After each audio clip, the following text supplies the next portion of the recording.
It wasn't just one bruise. It was the pattern, a fading mark on her wrist one week, a fresh one on her forearm the next. Bruises that appeared and disappeared like clockwork, always in places long sleeves could hide. The Mafia boss noticed, because that was what he did. He noticed patterns. He noticed how she held herself differently on certain days, how her smile became more automatic when she was hurting, how she flinched at sounds that shouldn't startle anyone. He didn't say anything at first, but each casual encounter added another piece to a picture he didn't want to see. And when he finally understood what he was looking at, he made a decision. He was going to follow her, and he was going to find out the truth. Emma Laurent had worked at the Volkov estate for 8 months. 8 months of the same routine. Up at 5. Uniform pressed, hair pulled back tight, hands that moved quickly and efficiently through the marble hallways of a house that cost more than she'd earn. In 10 lifetimes, she was 26 years old, but sometimes she felt older, the kind of tired that sleep couldn't fix. The staff at the estate numbered 15, gardeners, cooks, housekeepers, security. Emma kept to herself. She ate lunch alone. She didn't join the others when they gathered in the kitchen to gossip about their employer. Adrian Volkov. The name alone carried weight in the city. He was 34, tall, with dark hair that was always perfectly styled, and eyes that seemed to see through people. He wore tailored suits that probably cost more than Emma's yearly salary. He spoke quietly, which somehow made people listen more carefully. Everyone knew what he was, a businessman, officially. But the whispers told a different story. Organized crime, strategic influence, the kind of power that didn't need to be loud because it was absolute. Emma had seen him exactly 3 times in 8 months. Once when she was hired, once when she accidentally stepped into his study while cleaning, and once 2 weeks ago, when he'd walked past her in the hallway and their eyes met for exactly 2 seconds before she looked away. She made sure never to be in his path. People like her didn't exist in the same world as people like him. She cleaned his home. She collected her paycheck. She went back to her life. That was the arrangement. It happened on a Tuesday in September. Emma was polishing the banister in the main staircase, her movements precise and practiced. She'd been at this job long enough to make it look effortless. Adrian Volkov passed by on his way to his office. He wouldn't have noticed her at all. Servants were meant to blend into the background, except that she shifted her grip on the polishing cloth at exactly the wrong moment. The sleeve of her gray uniform rode up 3 inches, just enough. There on her left wrist was a bruise. Yellowish green, the kind that had been purple a week ago. The shape was distinct. 4 small marks on one side, a larger one on the other. Fingerprints. Someone had grabbed her wrist hard enough to leave an impression. Adrian kept walking, but the image stayed with him. He'd seen bruises before. His world was full of them. But there was something about the way Emma had immediately tugged her sleeve down, automatic, practiced, that bothered him. Still, he filed it away and said nothing. People had accidents, bumped into things. It wasn't his business, not yet. 2 weeks later, Adrian was reviewing documents in the library when Emma entered to dust the shelves. She looked startled to find him there. "I'm sorry, sir. I can come back." "No need. Continue." She nodded and moved to the far corner, working quietly. Adrian pretended to focus on his papers, but he found himself watching her reflection in the window. She reached up to dust a high shelf, and her right sleeve slipped down her arm. Another bruise. This one was fresh, deep purple with red edges. It all wrapped around her forearm like someone had grabbed her and twisted. Emma noticed it immediately and yanked her sleeve down, but not before Adrian saw. He set down his pen. "Emma?" She froze. "Yes, sir." "How did you get that bruise on your arm?"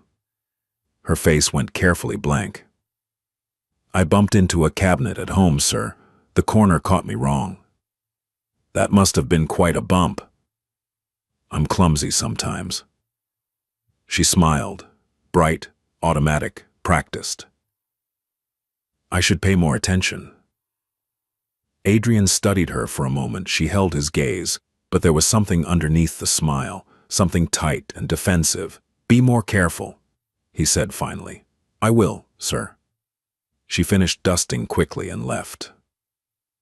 Adrian sat in the silent library, thinking. One bruise was an accident.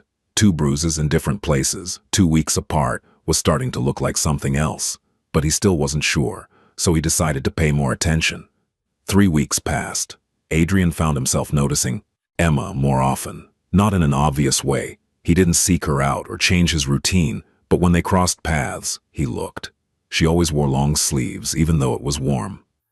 She always kept her hair pulled back in a tight bun. She always smiled when spoken to. But the smile never quite reached her eyes. The third encounter happened in the dining room. Adrian was having breakfast when Emma came in to clear the previous night's settings. It was earlier than her usual shift, but Margaret had called in sick. "Good morning, sir," Emma said quietly, moving to the sideboard. "Morning." She worked efficiently, stacking plates with practiced ease. That's when Adrian noticed it. The collar of her uniform was slightly askew, and as she reached across the table, it shifted. On her neck, just below her left ear, were 3 small bruises. Fingerprints again. Someone had grabbed her throat. Adrian's hands tightened on his coffee cup. Emma must have felt his stare because she straightened abruptly, one hand flying to her neck. "Is something wrong, sir? Your collar is crooked." She adjusted it immediately, color rising in her cheeks. "Thank you, sir." She finished clearing the table in record time and practically fled the room.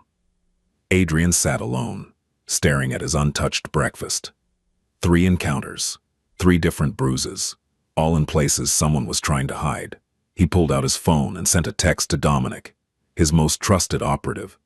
"Need a background check. Discreet. Emma Laurent, estate staff." The response came within seconds. On it. The 4th encounter happened by accident. Adrian was walking through the service hallway when he heard raised voices ahead. He rounded the corner to find Margaret arguing with one of the kitchen staff about a scheduling conflict. Her voice was sharp, frustrated. "Told you twice already. If you can't follow simple instructions."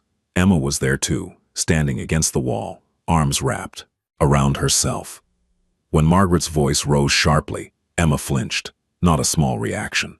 A full-body recoil, shoulders hunching, head ducking slightly, one arm coming up in an instinctive, defensive gesture. Margaret didn't notice, but Adrian did. That flinch told him everything he needed to know. Emma wasn't clumsy. She wasn't accident-prone. She was being hurt, regularly, by someone who made her afraid of raised voices. The argument ended. Margaret stormed off. The kitchen staff scattered. Emma remained against the wall, breathing slowly, clearly trying to compose herself. Adrian approached quietly. "Emma." She jumped, eyes wide. "Sir, I didn't see you. Are you all right?" "Yes, sir, just startled." You flinched when Margaret raised her voice. Emma's expression went carefully neutral. "I don't like yelling, sir, that's all." "Why not?" "It's unpleasant." "Unpleasant," Adrian repeated. "Not frightening." Her jaw tightened. "I should get back to work, sir." "Emma, if someone is hurting you..." "No one is hurting me." The words came out too fast, too rehearsed. "I'm fine. Everything is fine." She walked away before he could say anything else. Adrian stood in the empty hallway, his decision crystallizing. He'd seen 4 bruises now. Watched her flinch at raised voices. Heard her lie with practiced ease. This wasn't random. This was systematic, and he was going to find out who was doing it. That evening, Dominic delivered his report. Adrian read it in his office, his expression growing darker with each page. Emma Laurent, age 26, orphaned at 16 when her father died of a heart attack. Legal guardian, Marcus Laurent's stepfather. No criminal record for Marcus, but 2 domestic disturbance calls to their address in the past 18 months. No arrests made. Victim refused to press charges both times. Emma's employment history showed a pattern. She'd worked 6 different jobs in 8 years, never staying anywhere longer than a year. Always leaving abruptly, with no notice. Her bank account showed regular deposits from her paychecks, but immediate withdrawals. The money went to an account jointly held with Marcus Laurent. She had no savings, no car, no independence. Adrian closed the file and looked at Dominic. I need surveillance on her residence. I want to know Marcus Laurent's patterns, where he works, where he drinks, when he's home. You thinking of paying him a visit? I'm thinking of getting answers. Dominic nodded. What about the girl? If she finds out we're watching, though, she won't. Not yet. And when she does, Adrian's jaw tightened. Then I'll deal with it. For 2 weeks, Dominic's team watched Emma's building. They documented everything. Marcus Laurent worked as a warehouse supervisor, Monday through Friday, 7 a.m. to 4 p.m. But he didn't go straight home. 3 nights a week, he stopped at a bar called Murphy's, stayed until closing, drove home, drunk. On those nights, the shouting from the apartment was loud enough to hear from the street. Twice, neighbors called the police. Both times, Emma answered the door and said everything was fine. Just a disagreement. No, she didn't need help. No, she didn't want to press charges. Thank you, officers. Sorry for the trouble. And the police left, because they couldn't arrest someone when the victim insisted nothing was wrong.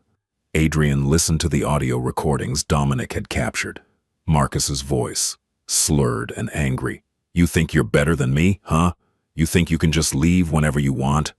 Emma's voice, small and placating. I'm not trying to leave. I'm just working. Working. Right. Probably fucking your boss, aren't you? That's why you're always coming home late. I'm not. Marcus, please. The sound of something breaking. A cry of pain, quickly muffled. Then silence. Adrian stopped the recording and sat in the darkness of his office, breathing slowly. He'd heard enough. He knew what was happening. Now he needed to see it himself. It was a Thursday when Adrian decided to follow Emma home himself. She left the estate at 6 p.m. like always. Walked to the bus stop 3 blocks away, took the number 12 bus across town, got off in a neighborhood where broken streetlights outnumbered working ones. Adrian followed in an unmarked car, staying far enough back to avoid notice. Emma walked quickly, head down, shoulders hunched, like someone trying to be invisible. She reached her building, a 4-story apartment complex with peeling paint and sagging balconies. She paused at the entrance, took a deep breath, and went inside. Adrian parked across the street, waited. At 7:30, Marcus's truck pulled into the lot. Adrian watched as a man in his 50s climbed out, stumbling slightly, already drunk. Marcus went inside. Adrian got out of his car and moved closer, staying in the shadows. Emma's apartment was on the 2nd floor. The windows were thin, the walls thinner. He could hear everything. The door slamming. Marcus, where the hell have you been? Emma, work, same as always. Don't lie to me. I called the estate. They said you left an hour ago. I took the bus. It takes time. You trying to avoid me. No, I just... The sound of a slap, sharp, unmistakable. Adrian's hands curled into fists. Emma's voice shaking now. I'm sorry. I should have come straight home. You're damn right you should have. This is my house, my rules. You don't get to decide when you come and go. More sounds. Furniture moving, glass breaking. Emma crying softly. Marcus, stop that crying. You want the neighbors to hear. You want them calling the cops again. No, I'm sorry.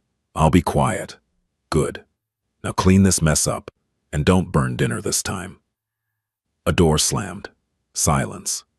Adrian stood in the darkness, every muscle in his body screaming at him to kick down that door. But Dominic's voice echoed in his mind. If you go in there now, you'll make it worse for her. So Adrian waited, watched, and made his decision. Adrian didn't go to work the next day. Instead, he called Emma to his office at the estate. She arrived looking nervous, hands clasped in front of her. Sir, you wanted to see me? Close the door, Emma. She hesitated, then obeyed. Adrian gestured to a chair.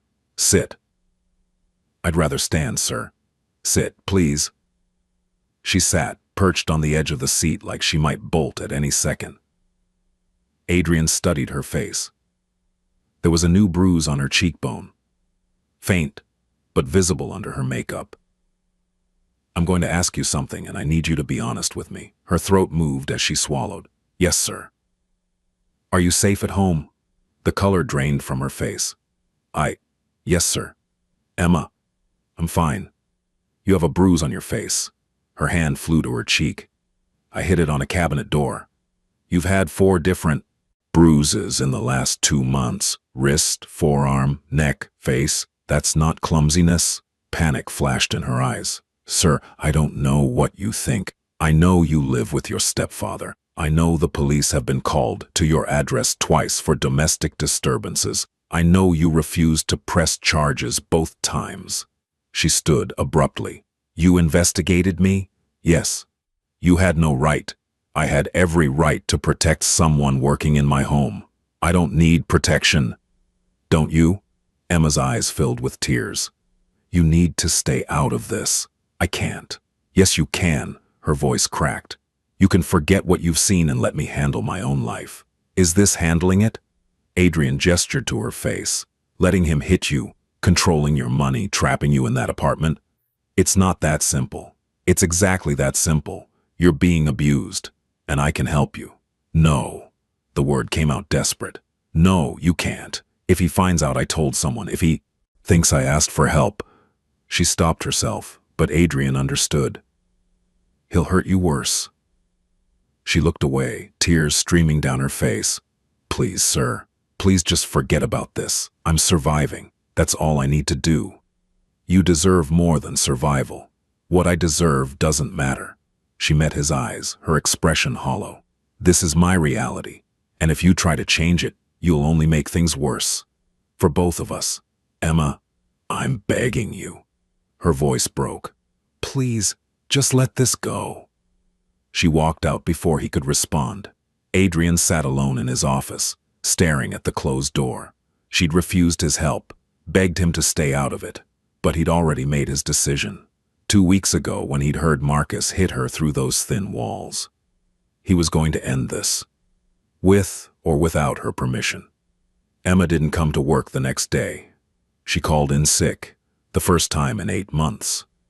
Margaret sounded concerned when she relayed the message to Adrian. She said she had a migraine. Sounded awful. Adrian nodded. Thank you, Margaret. He knew the truth. Emma wasn't sick. She was afraid. Afraid he'd ask more questions. Afraid he'd try to help. Afraid everything would fall apart. While Emma hid in her apartment, Adrian sat in his office reading the complete background report Dominic had compiled. It was worse than he'd thought. Emma's mother had died when she was 7. Cancer, brutal and fast. Her father remarried when she was 9 to Marcus Laurent, a man who seemed stable, employed, normal. The abuse started when Emma was 12. Small things at first. Verbal berating, unreasonable rules, punishments that didn't fit the crime. By the time she was 14, it had escalated to physical violence. Her father never knew. Marcus was careful. He only hit Emma when her father was at work. He never left marks where they'd be easily seen. And he was good at making Emma believe it was her fault, that she was too loud, too slow, too clumsy, too ungrateful. When Emma's father died of a heart attack when she was 16, Marcus became her legal guardian. And the abuse got worse. Without her father as a buffer, Marcus had complete control. He controlled her money, her schedule, her freedom. Emma had tried to leave once at 23. She'd saved money in secret, found a tiny apartment across town, packed a bag. Marcus found her at the bus station. The hospital report from that night listed a fractured rib, bruised kidney, and multiple contusions. Emma told the doctors she'd been mugged. No one believed her, but no one could prove otherwise.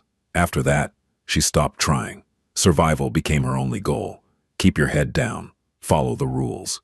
Don't make him angry. And when the bruises came, because they always came, hide them. Long sleeves, high collars, makeup, practiced smiles. Pretend everything is fine. Because admitting the truth meant risking something worse.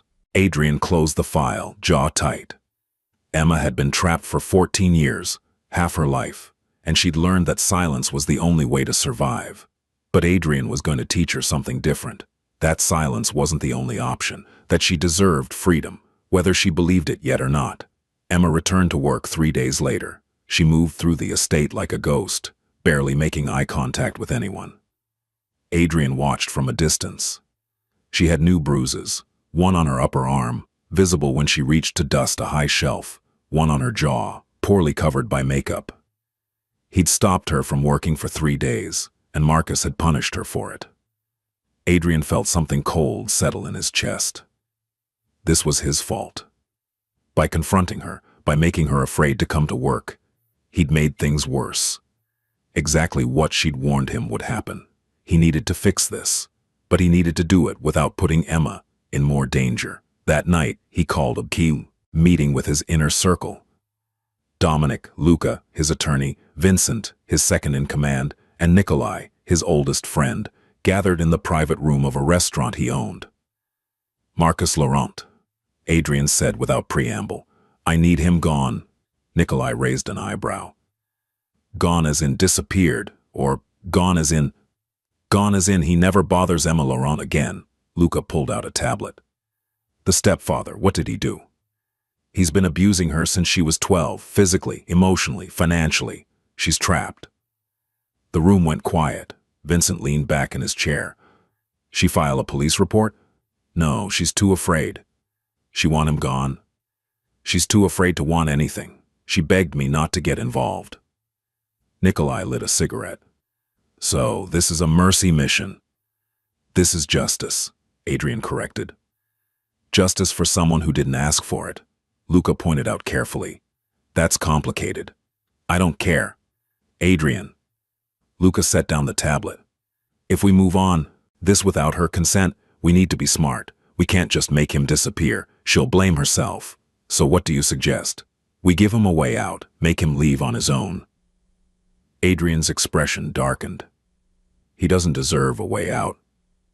Maybe not, but she deserves peace, and peace means he leaves her life completely. No revenge, no coming back, no leverage. Vincent nodded. Luca's right. If we handle this wrong, she'll spend the rest of her life looking over her shoulder. Adrian knew they were right. He wanted to hurt Marcus Laurent, wanted to make him feel every ounce of pain he'd inflicted on Emma. But this wasn't about Adrian's anger. This was about Emma's safety. What's the play? He asked. Luca smiled. We make him an offer he can't refuse. Marcus Laurent worked as a warehouse supervisor. Decent job, decent pay. But Luca's research uncovered something interesting. Marcus had debts, gambling debts, nearly $40,000 owed to an underground casino operation that was coincidentally under Adrian's protection. He's been making payments, Luca explained, but barely. He's one bad month away from default. And if he defaults, they'll come collect violently. Adrian's mind worked through the possibilities. Can we buy the debt? Already did. As of this morning, Marcus Laurent owes you $40,000. Perfect. Here's what we're going to do, Adrian said. We offer him a deal. We forgive the entire debt, plus we give him $50,000 cash. In exchange, he signs over any legal claim to Emma, moves out of state, minimum 500 miles, and never contacts her again. That's generous, Vincent said.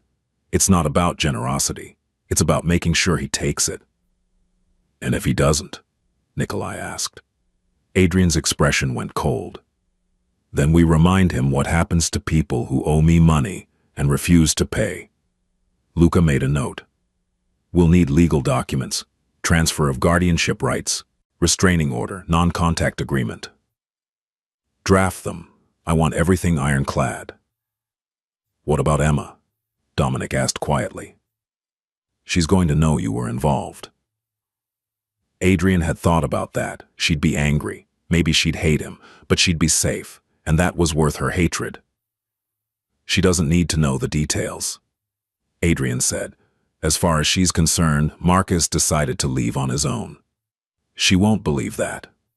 Probably not. But she also won't be able to prove otherwise. Dominic frowned. There's another problem. What? The apartment. It's in Marcus's name. If he leaves, Emma has nowhere to go. Adrian hadn't considered that. Find her a place, he said. Something safe, something she can afford with her salary. Put it in her name only. Pay the first year's rent and deposit anonymously. She'll know it was you. I don't care. She needs somewhere to live. Luca nodded. I'll handle it. One more thing, Adrian said. Emma's bank account, the joint one with Marcus. Can we separate it? Legally, we'd need both signatures. Then open a new account in her name only. Transfer her paychecks there starting immediately. Make sure Marcus can't access it. Done. Adrian stood. We move on this in 48 hours. I want Marcus out of her life by the end of the week. They approached Marcus on a Thursday night. He was leaving the warehouse when Vincent and Dominic intercepted him in the parking lot. Marcus Laurent? Marcus turned, immediately defensive. Who's asking? Someone who wants to help you with your financial situation. Marcus's eyes narrowed. I don't know what you're talking about. Vincent smiled. The 40,000 you owe. We can make that go away. The color drained from Marcus's face. I'm making payments. We know, but we have a better option. They drove him to a neutral location, a quiet office space Adrian occasionally used for delicate negotiations. Adrian was waiting. Marcus looked. Between them, realization dawning. You're Volkov. Sit down, Marcus. Marcus sat, hands shaking slightly. Adrian slid a folder across the table. Your debt has been purchased by my organization. You now owe me $40,000. Marcus's face went white. I can pay, I just need time. I'm going to give you two options. The first option, I forgive your debt entirely. I also give you $50,000 in cash. You use that money to relocate out of state. Minimum 500 miles from here. You sign legal documents relinquishing any claim to Emma Laurent. You never contact her again. You never come back to this city. Marcus blinked. You're serious? Completely. What's the second option? Adrian's expression didn't change. I collect the debt, with interest, and I don't accept payment plans. The threat hung in the air. Marcus wasn't stupid. He knew exactly what Adrian meant. Why do you care about Emma? That's not your concern. She's family. I've taken care of her. Don't. Adrian's voice went cold. Don't insult both of us by pretending you've done anything but hurt her. Marcus's jaw clenched. You don't know anything about... I know she flinches when people raise their voices. I know she lies about where her bruises come from. I know she's terrified of you. I know you've been hitting her since she was 12 years old. Silence. Marcus's face went red. That's a lie. I have police reports, hospital records, witness statements from your neighbors, audio recordings from your apartment. Adrian leaned forward. I know everything, Marcus. Every single thing you've done to her. Marcus slumped in his chair. If I take the money and leave, she's on her own. Who's going to take care of her? Adrian almost laughed. Emma's been taking care of herself despite you for years. She'll be fine without you. Better, actually. Marcus's hands curled into fists. For a moment, Adrian thought he might refuse, but greed won. It always did. I want the money in cash. You'll get it when you sign the papers. Luca stepped forward with a pen. Marcus read through the documents slowly, his expression shifting from anger to resignation. Finally, he signed. You have 1 week to leave the city, Adrian said. If you're still here after that, the deal is void. And Emma? Emma will be notified that you've relocated for work. You will not contact her. You will not explain. You'll simply be gone. Marcus stood, jaw tight. She's going to know you did this. Perhaps. But she'll be safe. That's all that matters. Marcus left with Vincent to collect his money and finalize the arrangements. Luca lingered. Think he'll actually stay away? I'll make sure of it, Adrian said quietly. I'm assigning someone to monitor him for the next year. If he makes any move toward Emma, we end him. Luca nodded. And the girl? What happens when she finds out? She'll be angry. Probably. But she'll be free. Adrian looked out the window at the city lights. That's all that matters. Emma noticed something was wrong the moment she got home on Friday. The apartment was too quiet. Marcus's truck wasn't in the parking lot. She unlocked the door carefully, heart pounding. The living room was different, emptier. His recliner was gone. His jacket wasn't on the hook. The half-empty whiskey bottle that usually sat on the counter had been cleaned up. Marcus? No answer. She walked through the apartment slowly. His bedroom door was open. The bed was stripped. The closet was empty. Even his toiletries were gone from the bathroom. On the kitchen table, she found an envelope. Inside was a handwritten note. Got a job offer in Texas. Leaving today. The apartment's paid through the end of the year. Take care of yourself. M. Emma read it 3 times. Then she sat down at the table. Her hands were shaking. Marcus didn't get job offers. Marcus. Didn't leave without a fight. Marcus didn't pay rent a year in advance. Someone made this happen, and she knew exactly who. But instead of anger, what she felt was nothing. Just a vast, hollow emptiness where fear used to live. She sat at the table for an hour, staring at the note. Then she started to cry. Not because she'd miss him, but because for the first time in 14 years, she was alone, really alone, and she didn't know if that was freedom or just a different kind of trap. On Monday morning, Emma found a package on her doorstep. No return address. Inside was a folder containing 1. A lease agreement for a one-bedroom apartment in a safe neighborhood across town. The first year's rent and deposit already paid. Tenant name, Emma Laurent. 2.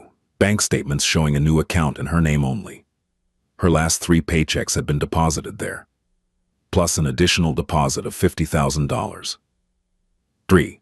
A restraining order against Marcus Laurent, already filed and approved. 4. A copy of the legal documents Marcus had signed, relinquishing all claims to her, and at the bottom a simple handwritten note. This is yours, no strings attached. You decide what to do next. A.V. Emma sat on her floor, surrounded by papers that represented a life she'd never imagined she could have. A safe apartment, money in an account only she could access, legal protection, freedom, all handed to her by a man she barely knew. A man who'd ignored her explicit request to stay out of her life. A man who'd taken away her choice and given her everything. She should be angry. She wanted to be angry, but all she felt was overwhelmed and terrified because she had no idea how to be a person who wasn't afraid. Emma didn't go to work for 3 days. She stayed in Marcus's empty apartment, trying to process what had happened. On Wednesday, she finally worked up the courage to go back to the estate. She found Adrian in his office. She didn't knock. She walked straight in and closed the door behind her. Adrian looked up from his desk. Emma, what did you do? He set down his pen. I helped you. I told you not to. I know.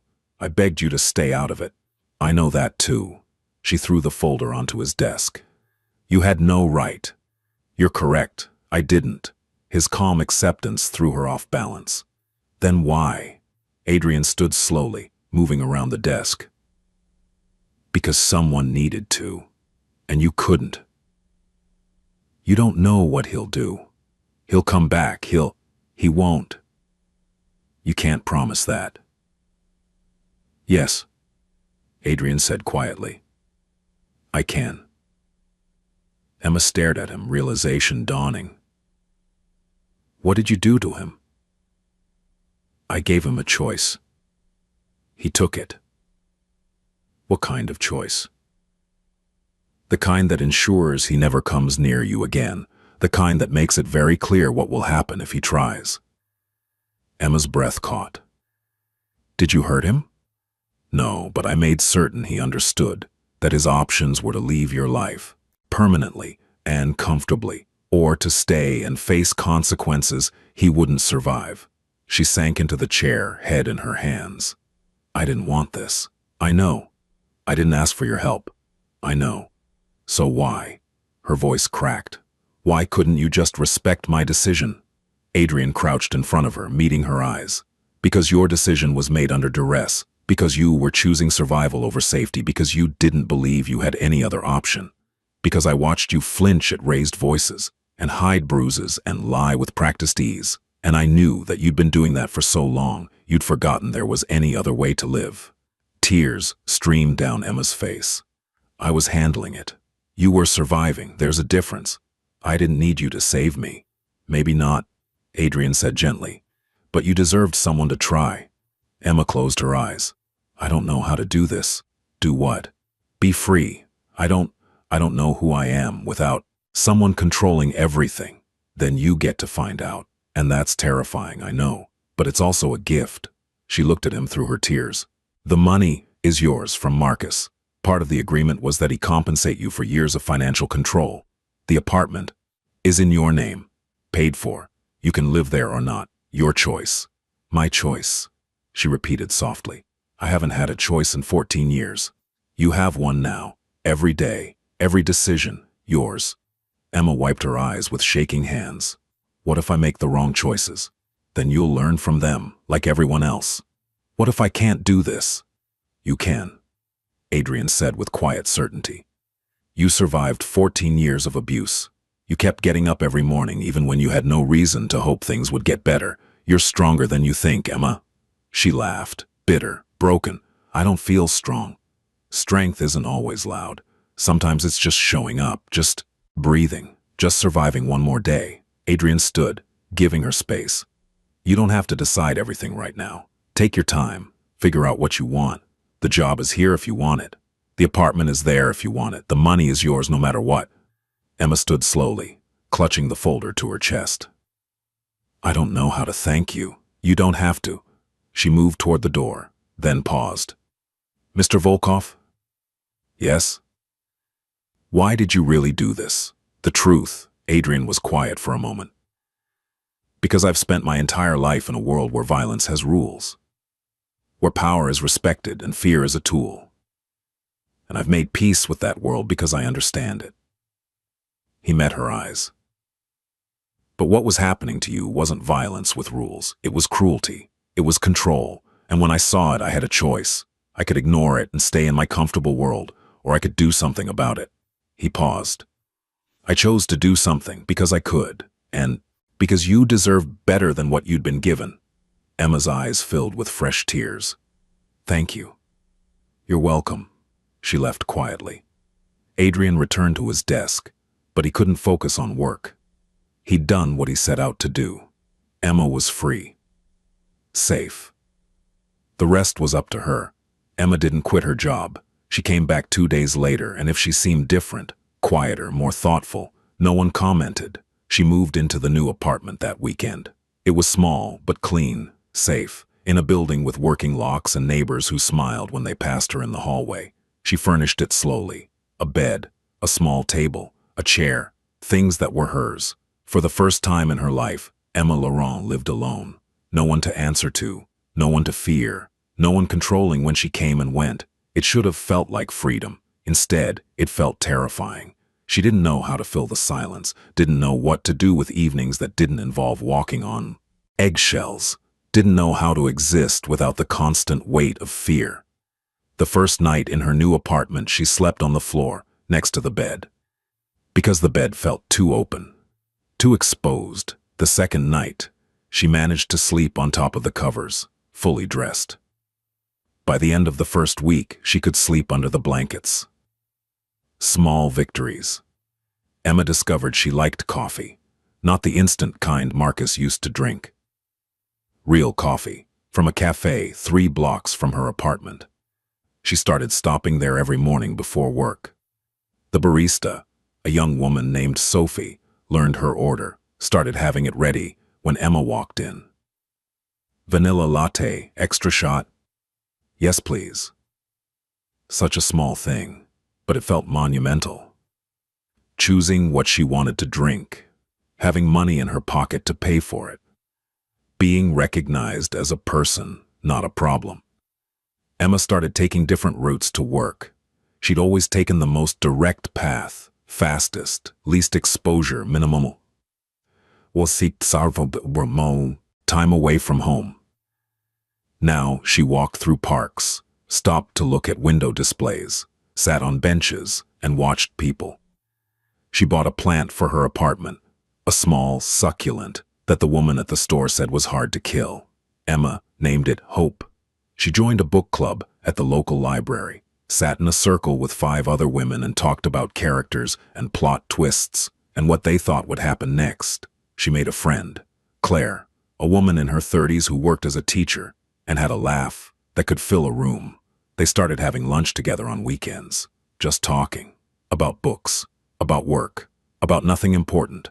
It was the most normal thing Emma had ever experienced, and it felt revolutionary. 3 months after Marcus left, Emma asked to speak with Adrian.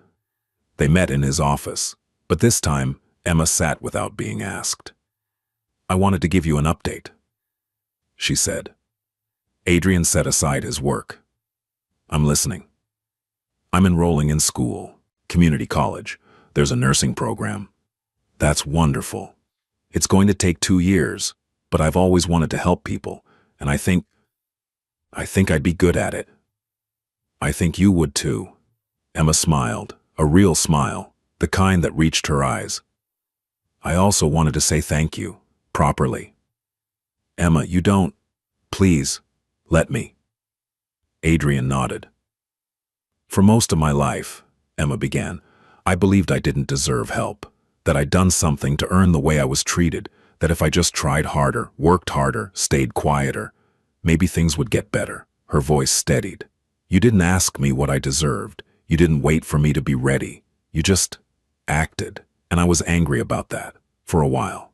I understand, but I'm not angry anymore, because I realize now that I couldn't save myself, not because I was weak, but because I'd been conditioned to believe I didn't deserve saving. She met his eyes. You gave me a chance to find out who I am, when I'm not afraid. You gave me space to discover that I like coffee and plants and book clubs, that I can make friends, that I can have dreams, that I can exist without constantly apologizing for taking up space. Her voice thickened with emotion. I don't think I can ever fully repay that, but I want you to know. It mattered. You mattered. And I'm grateful. Adrian felt something tighten in his chest. You would have found your way eventually. Maybe. But it would have taken longer, and I might not have survived the wait. She stood, but didn't move toward the door. I need you to know something too, Adrian said. Yes? What happened to you wasn't your fault. The abuse, the control, the fear, none of it. You survived something that would have broken most people. You kept going even when you had no reason to believe things would get better. That's not weakness. That's extraordinary strength. Emma's eyes glistened. I'm still figuring that out. That's okay. You have time now. She nodded, then surprised him by stepping forward and hugging him quickly. Thank you, Adrian. He returned the embrace briefly. You're welcome, Emma. She pulled back, smiling through tears. Will I see you again? If you need me, I'm here. And if I don't need you, then I hope you have a wonderful life. Emma laughed. I think I'm starting to. She left, and Adrian sat alone in his office.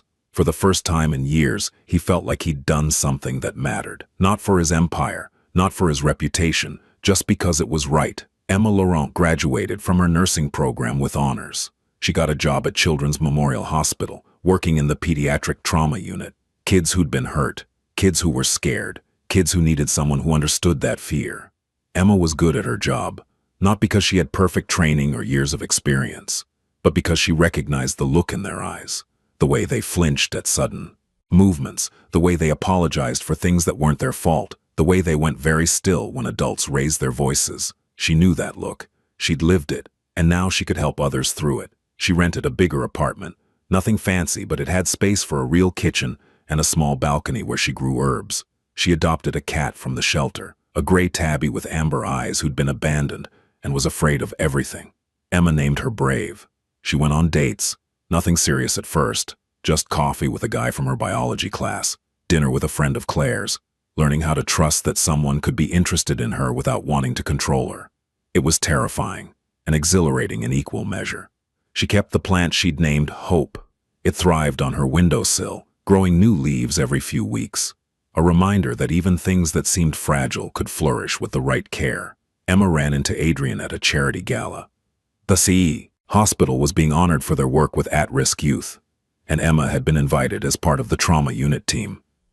She almost didn't recognize him in the crowd. But then their eyes met across the room and he smiled. A real smile, the kind she'd never seen when she worked at his estate. He approached, and for a moment they just looked at each other. You look well, he said finally. I am well, really well. I heard about your work at the hospital. Impressive. Thank you. It's everything I hoped it would be. They stood in comfortable silence for a moment. I'm glad you're happy, Adrian said. I am. For the first time in my life, I actually am. Emma hesitated, then asked the question that had been on her mind for months. Did you ever regret it, taking the choice away from me? Adrian considered carefully. I regret that you weren't in a position to make that choice freely. I regret that the circumstances required someone to intervene. But do I regret intervening? No, I don't. Emma nodded slowly. I understand that now. At the time I couldn't see it, but now, I'm grateful you didn't listen to me. That's a dangerous precedent to set. She laughed. Maybe. But in my case, it was the right call. How's brave? Emma blinked, surprised.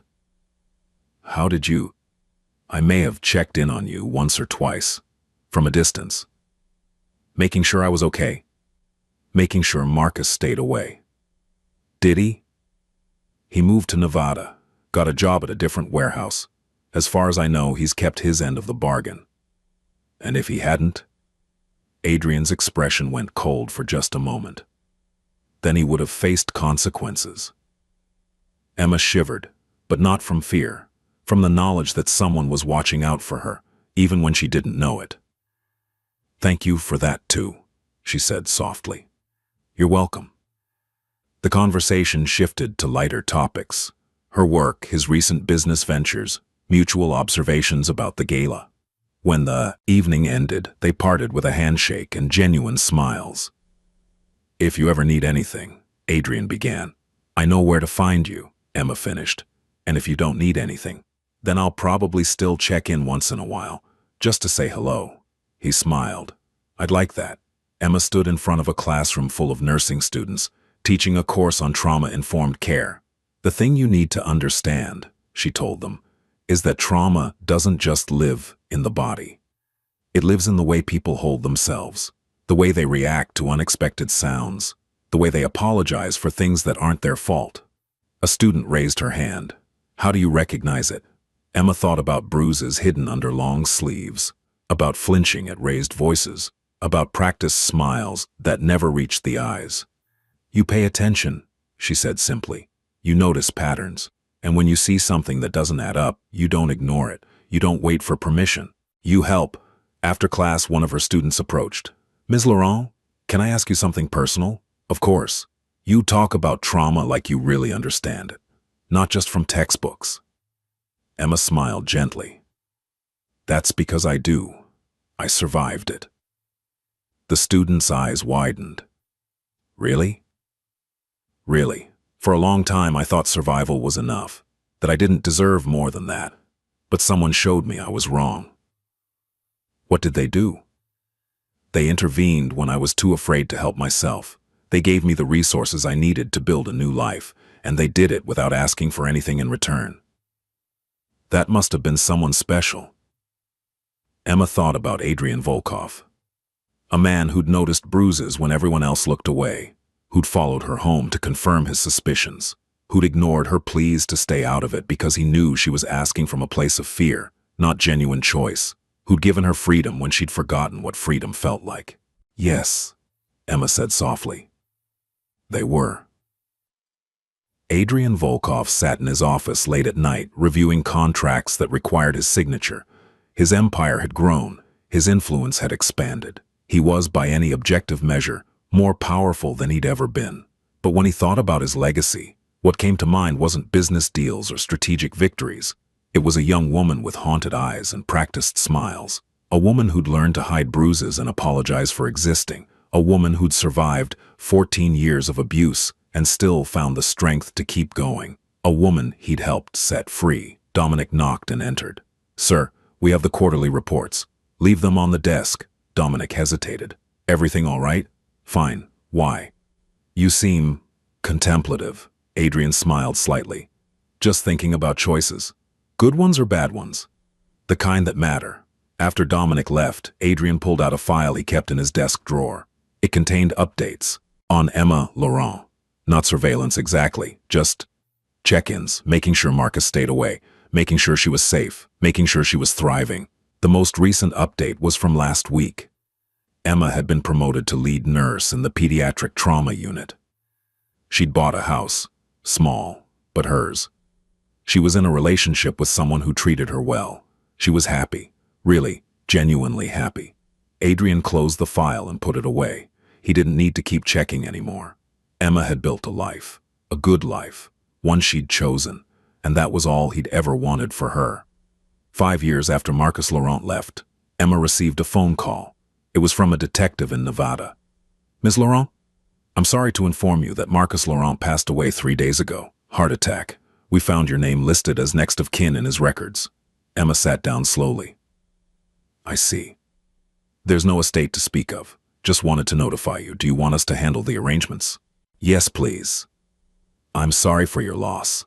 Emma hung up. She sat in her living room, her house, her furniture, her life, and waited to feel something. Grief, relief, anger, anything. But all she felt was closure.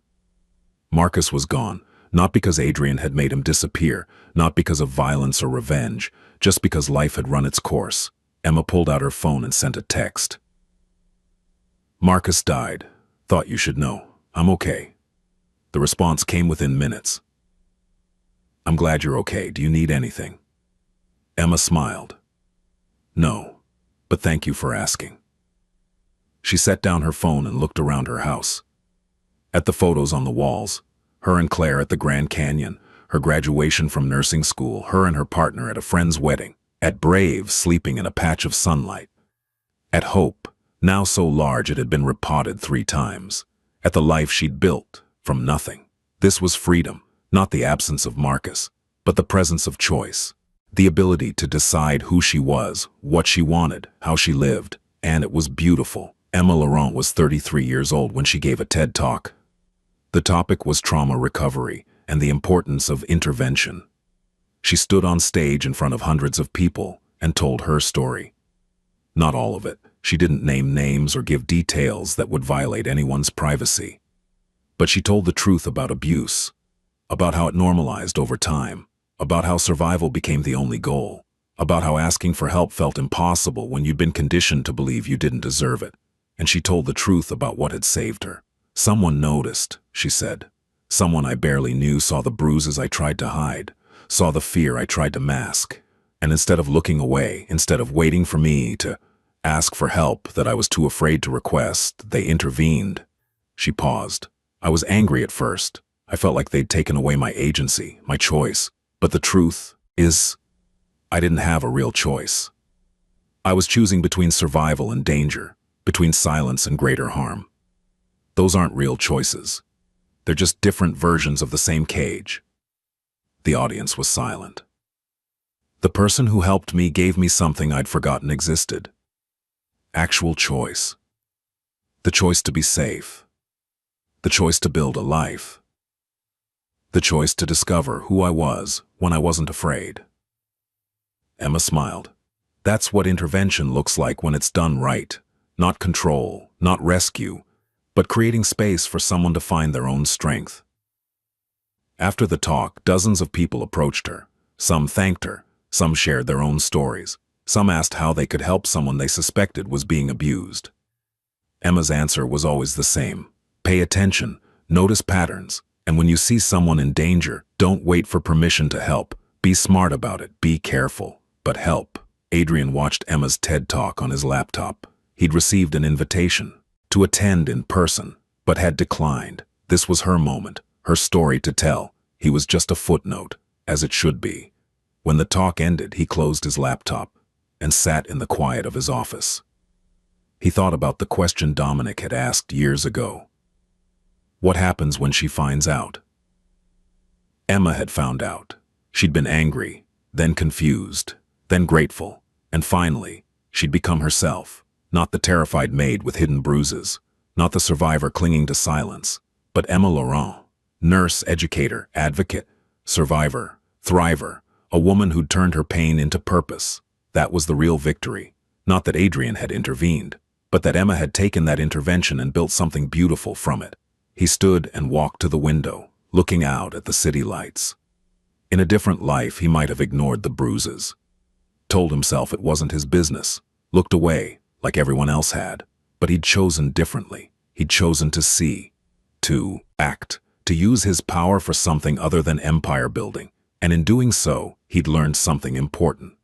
The most powerful thing you can do isn't building wealth, or commanding respect, or instilling fear. It's giving someone their freedom, asking for nothing in return, and trusting them to build the life they deserve. 10 years after Marcus left, Emma and Adrian met for coffee. It had become a tradition. Once a year, they'd catch up. Talk about work, about life, about everything and nothing. They'd become friends, real friends, not bound by debt or gratitude or obligation, Just two people who'd shared a moment that changed both their lives. "How's the new trauma center?" Adrian asked. "Incredible. We're helping so many kids. It's everything I dreamed it would be. I'm proud of you." Emma smiled. "Thank you for everything, still. You've thanked me enough times. I'll never stop." They sat in comfortable silence for a moment. "Can I ask you something?" Emma said. "Always. Do you ever regret the things you've done in your other business?" Adrian considered the question carefully. "I've made choices that keep me up at night. Decisions I'm not proud of. Lines I've crossed that can't be uncrossed." He met her eyes. "But helping you? That's the one thing I've never questioned. Not for a second." Emma reached across the table and squeezed his hand. "I'm glad you noticed the bruises. I'm glad I followed you home. I'm glad you ignored my pleas to stay out of it. I'm glad you built the life you deserved." They finished their coffee and parted ways. Emma went back to her house where her partner was making dinner and Brave was waiting on the couch. Adrian went back to his empire, to the deals and the power and the controlled violence that defined his world. But both of them carried something with them. A reminder that sometimes the smallest acts have the biggest impact. That noticing matters. That intervention, when done with genuine care, can change everything. And that freedom, real freedom, is the greatest gift you can give.